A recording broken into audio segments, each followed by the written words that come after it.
ऐसा है, board exam का एक बहुत इंपॉर्टेंट टॉपिक है। आपके एग्जाम में डिट्स जो है ना, नाम है रेक्टिफिकेशन या रेक्टिफायर। अब ये दो तरह का होता है, रेक्टिफायर दो तरह का होता है, हाफ वेव और फुल वेव। मैं आपको हाफ वेव समझाने चल रहा हूं। इसी में एक डायोड यहाँ पे और जोड़ दूंगा, ये कन्वर्ट हो जाएगा फुल वेव में। वर्किंग बहुत आसान है, नंबर पाना बहुत आसान है। थोड़ा सा ध्यान देना होगा, चीजों को समझना होगा, ताकि एग्जाम में जब आप जाए तो आपको डायग्राम भूले ना। अगर आप केवल ये डायग्राम एग्जाम में मान लीजिए आपके आया कि what is a half wave rectifier, तो आपने ये डायग्राम ही बना दिया, तो टीचर अगर 5 नंबर का क्वेश्चन है तो आपको 2-3 नंबर तो दे देगा। तो आपको डायग्राम बनाना बहुत अच्छे से आना चाहिए हर इंस्ट्रूमेंट का। तो यही नहीं, मैं आपको सजेस्ट करूंगा, जैसे आपके यहाँ half wave, full wave rectifier हो गया, एसी जनरेटर हो गया, ट्रांसफार्मर हो गया, मूविंग कॉइल, गैल्वेनोमीटर हो गया, टेलीस्कोप हो गया, माइक्रोस्कोप हो गया, तो आप सबका कम से कम डायग्राम, मक्कारी ना करिए, कम से कम इतना डायग्राम तो याद कर लीजिए, बना बनाकर एक बार। मैं उनकी बात कर रहा हूँ, बच्चों की जो कुछ भी नहीं पढ़े हैं, उनके लिए बात कर रहा हूँ। कम से कम डायग्राम तो बनाकर इजी कर लें, आपका काम इजी हो जाएगा। तो आइए फुल वेव रेक्टिफायर पर। तो आप एग्जाम में जब आएगा कि what is a half wave या फुल वेव रेक्टिफायर, तो यहां मैं आपको हाफ वेव बता रहा हूं। तो आपको पहले ये लिखना होगा कि हाफ वेव रेक्टिफायर क्या करता है। तो आप लिखेंगे एक सीधी सी लाइन कि half wave rectifier is an instrument, ध्यान से सुनिए बस, half wave rectifier is an instrument which converts AC into DC, AC मतलब अल्टरनेटिंग करंट या voltage, into DC, such that only half of the AC voltage is rectified. यानी पूरे एक चक्कर का रेक्टिफिकेशन ना करके आप केवल आधे का कर रहे हैं। यानी इसमें आपको करंट कैसे मिलेगी, पहले करंट मिलेगी, फिर नहीं मिलेगी, फिर करंट मिलेगी, फिर नहीं मिलेगी। वर्किंग क्या है, कंस्ट्रक्शन क्या है, वो सुनिए।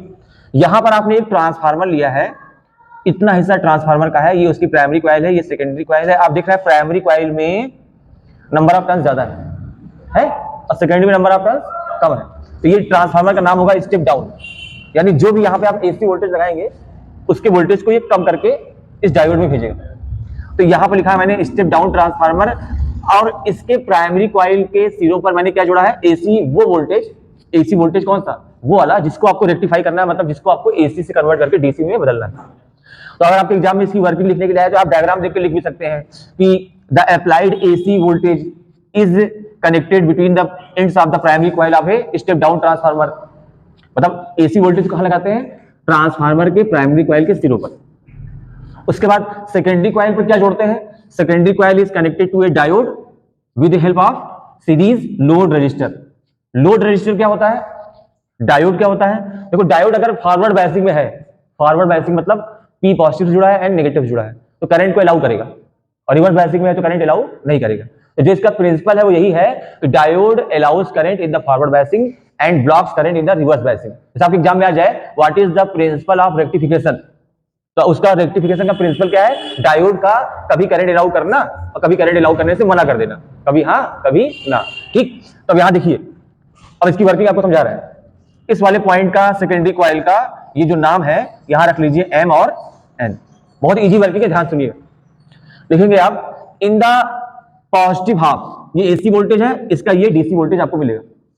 In the positive half of the applied AC voltage, यानी जो आपने एसी लगाया है ये वाला, इसके पॉजिटिव हाफ में suppose M is at positive voltage and N is at negative voltage. यानी आपने क्या माना कि जो अप्लाइड वोल्टेज का पॉजिटिव हाफ है, यानी केवल इतना, इसमें जो ये सेकेंडरी कॉइल है इसका जो सिरा एम है, इंड एम, ये वाला पॉजिटिव वोल्टेज पे है और ये वाला नेगेटिव। तो अब बताइए डायोड का ये जो टाइप है पी टाइप होता है, आप जानते हैं। ये जो डायोड की सीधी लाइन है ये वाली, ये पी है ना, मैं यहां लिख नहीं रहा हूं, समझिएगा। तो पी पॉजिटिव जुड़ा है, एन नेगेटिव जुड़ा है। कौन सी बायसिंग हुई, फॉरवर्ड बायसिंग। करंट अलाउ होगी तो करंट यहां से अलाउ होगी, तो ऐसे होकर यहां से होते हुए, बोलो भाई, इधर जाएगी, बोलोगे। तो करंट आप केवल ए से बी की ओर देखिए, तो ए से बी की ओर करंट नीचे की ओर जा रही है, ए से बी की ओर। तो आई इंटू आर करेंगे तो क्या आ जाएगा, वोल्टेज। तो आपको वोल्टेज का जो फॉर्मूला मिलेगा वी आउटपुट बराबर आई इंटू आर एल। अब ये जो आई है वो ए से बी की ओर जा रही है, फॉरवर्ड बायसिंग में ये हो गया भाई, ये हाई है ये लो है, करंट ऐसे फ्लो करेगी। अब पॉजिटिव हाफ में करंट ऐसे फ्लो की, यानी आप केवल ए और बी के बीच में देखिए, तो करंट किधर गई, ए से बी की ओर। ठीक, अब इन the negative half, in the negative half, अब ये पोलैरिटी रिवर्स हो जाएगी, जो प्लस है वो क्या हो जाएगा, माइनस, और जो माइनस है वो क्या हो जाएगा, प्लस। अगर ये जो पी टाइप है वो नेगेटिव हो गया, अगर ये जो पी टाइप है ये नेगेटिव हो गया, तो बायसिंग कौन सी हो गई, रिवर्स बायसिंग। रिवर्स बायसिंग में डायोड करंट को अलाउ करता है ना, करंट यहां से नहीं जाएगी, और करंट नहीं जाएगी तो आई ही जीरो है, तो आउटपुट वोल्टेज भी 0 होगा। तो आपको इस वाले के लिए कोई वोल्टेज नहीं मिलेगा। यहां देखिए गैप हो गया। पॉजिटिव के लिए आपको वोल्टेज मिला, करंट मिली, लेकिन नेगेटिव के लिए आपको कोई करंट कोई वोल्टेज नहीं मिला। अब यही चीज बार बार रिपीट करेगी, फिर ये प्लस हो जाएगा, प्लस के लिए करंट अलाउ करेगा। तो आप जब भी देखेंगे तो आपको एक चीज दिखाई देगी कि हमेशा करंट जब भी अलाउ हो रही है तो वो हमेशा ए से बी की ओर जा रही है, और यह तो करंट जा नहीं रही है। रिवर्स बायसिंग में कितनी करंट है? 0। जब अलाउ हो रही है तो हमेशा ए से बी की ओर जा रही है कि नहीं? जब आप करंट अलाउ कर रहे हैं, जब डायोड से करंट फ्लो कर रही है तो उस वक्त किधर फ्लो कर रही है? ए से बी की ओर, ऐसे ना। फिर करंट नहीं फ्लो कर रही है, फिर ए से बी की ओर। तो जब भी आप देखेंगे या तो आपको करंट नहीं मिलेगी, वो ये है, ये वाला ब्लॉक जो हाँ 0 है, और या तो करंट आपको मिलेगी किधर? ए से बी की ओर। तो अब मुझे बताइए, क्या हर बार करंट की डायरेक्शन फिक्स है ए से बी की ओर?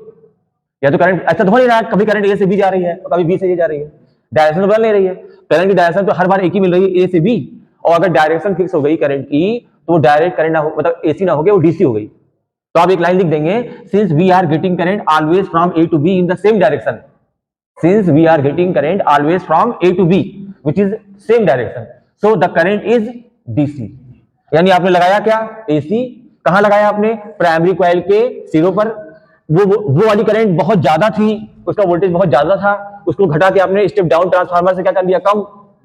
अब वो जो एसी यहां मिली, उसके पॉजिटिव हाफ में आपको यहां पर करंट मिल रही है और नेगेटिव में नहीं मिल रही है।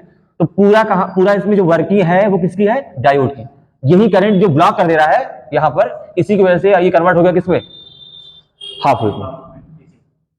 सुनिए, बहुत इंपॉर्टेंट टॉपिक, बहुत खतरनाक टॉपिक, क्या नाम है? Full wave rectifier. Half wave rectifier पिछले वीडियो में आपको बताए, एकदम उसी का भाई है ये। ध्यान से देखिए, हाफ वेव रेक्टिफायर में कितने डायोड थे? इसमें कितने डायोड हैं? 2। एक चेंज ये हुआ। दूसरा चेंज क्या हुआ? यहाँ पे जो लोड रेजिस्टेंस लगाए थे RL, वो यहां से शिफ्ट होकर यहां आ गया है। तो आपने एक टेप टी की सहायता से RL को यहां जोड़ दिया है। अब ये पूरा डायग्राम हो गया किसका? फुल वेव रेक्टिफायर का। क्या ये करेगा? आप लगाएंगे AC, आपको कन्वर्ट करके क्या देगा? DC, और पूरी वेव का देगा, मतलब प्लस के लिए भी प्लस देगा, माइनस को भी कन्वर्ट कर देगा प्लस में। तो प्लस के लिए भी प्लस, माइनस के लिए भी प्लस, प्लस के लिए भी प्लस, एंड सो ऑन। तो इसे बोलेंगे फुल वेव, क्योंकि कोई भी वेव का लॉस नहीं हो रहा है। हाफ वेव में आधी वेव मिल रही थी, आधी का लॉस हो रहा था। वर्किंग सुनिए, आप बोलेंगे इन द, सुनिए पहले सुनिए, in the positive half of the applied AC voltage, in the positive half मतलब ये of the applied AC voltage, suppose the end M is at positive voltage. जो सीधा M है वो कौन से वोल्टेज पे है? पॉजिटिव। और जो एंड N है वो कहां पे है? Negative voltage. अगर ये पॉजिटिव वोल्टेज पर है तो डायोड D1 हो गया फॉरवर्ड बायसिंग में, करंट अलाउ करेगा, करंट यहां से चली इसके आगे जा सकती है। और डायोड जो D2 है वो हो गया रिवर्स बायसिंग में, तो ये करंट अलाउ नहीं करेगा। यानी इस रास्ते से ना करंट आ सकती है ना जा सकती है, ये करंट पूरा ब्लॉक है ये वाला ना। तो करंट यहां से आ सकती है, आएगी ऐसे, क्या इधर जा सकती है? नहीं। तो करंट ऐसे आकर इधर जाएगी, करंट ऐसे आकर इधर जाएगी। तो आपको हमेशा ये ध्यान देना है कि लोड रजिस्टर इस RL में करंट किधर जा रही है। तो उसका आंसर है C से T की ओर। सहमत? अब इन द नेगेटिव हाफ, तो अब ये पोलैरिटी जो होगी अगले वाले नेगेटिव हाफ में, अगर M पॉजिटिव वाले में ये पॉजिटिव था तो नेगेटिव वाले में ये नेगेटिव हो जाएगा, और ये क्या हो जाएगा? पॉजिटिव। अगर ये नेगेटिव हो जाएगा तो कौन सी बायसिंग में है? ये कौन सी बायसिंग में है?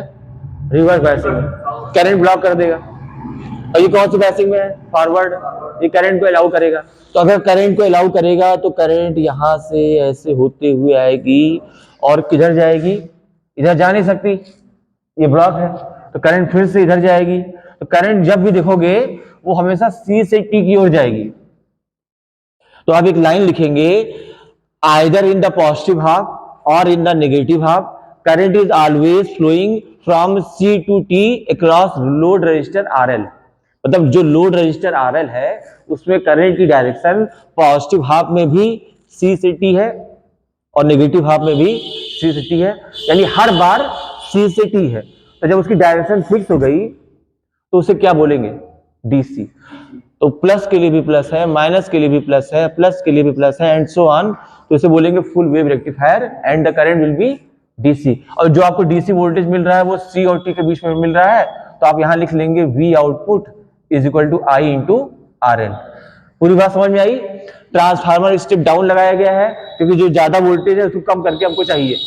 अगर मान लीजिए आपके एग्जाम में पूछे कि क्या यहाँ पे स्टेप अप ट्रांसफार्मर लगा सकते हैं, अगर लगा सकते हैं तो कब, तो उसका आंसर है हाँ लगा सकते हैं। कब लगा सकते हैं? अगर एसी वोल्टेज जो यहाँ लगाया गया है वो बहुत कम हो, उसकी वोल्टता जो है वोल्टेज की वैल्यू बहुत कम हो, और हमको जो डीसी चाहिए वो वोल्टेज बहुत ज्यादा चाहिए हो, तो कम से ज्यादा के लिए स्टेप अप चाहिए ना, तो हम लोग स्टेप अप लगा देंगे। बात समझ में आई? आई बात समझ में?